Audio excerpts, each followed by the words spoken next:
কুয়াশার চাদরে ঢেকেছে শহর, সেই চাদরে আবৃত হয়ে আমি সেজেন সোম নিয়ে এসেছি আজকের রেসিপি।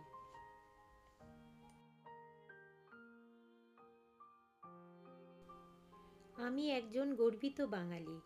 বাঙালির রান্নায় মাছের ব্যবহার বহু প্রাচীন যুগ থেকেই চলে এসেছে। সেই প্রাচীন একটি রান্নার হাত ধরে আমার হেসেলে আজ স্থান পেয়েছে ভেটকি লাউ ঘন্ট। অসাধারণ স্বাদের এই ভেটকি লাউ ঘন্ট আপনারা একবার বানিয়ে দেখতে পারেন। একটু নতুনভাবেই চেষ্টা করলাম এই ভেটকি লাউ ঘন্ট।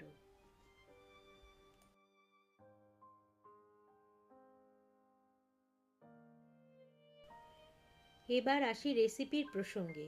3 থেকে 5 টেবিল চামচের মতন সরষার তেল গরম হতে দিন। তেল গরম হয়ে গেলে ফোড়ন হিসাবে হাফ চা চামচ আস্ত জিরে ও 2টি শুকনো লঙ্কা যোগ করুন।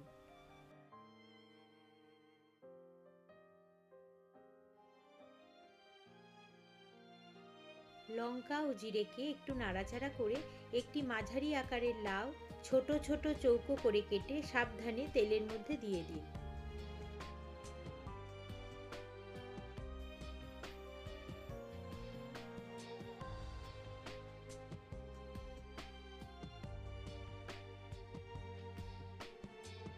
শুকনো মশলা হিসাবে 1 চা চামচ হলুদ গুঁড়ো, জিরে ধনে গুঁড়ো ও স্বাদ অনুযায়ী নুন ও লাল লঙ্কার গুঁড়ো যোগ করুন।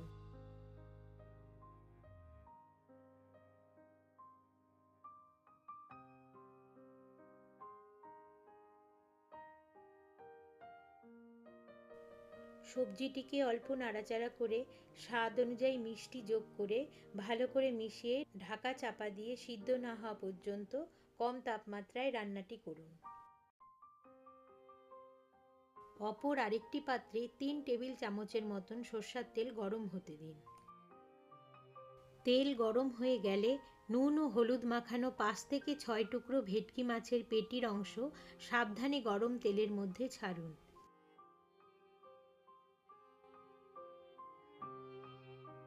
ঠান্ডা হয়ে গেলে মাছের পেটিগুলো থেকে কাঁটাগুলোকে বাদ দিয়ে শুধু মাছের অংশগুলো নিয়ে নিন।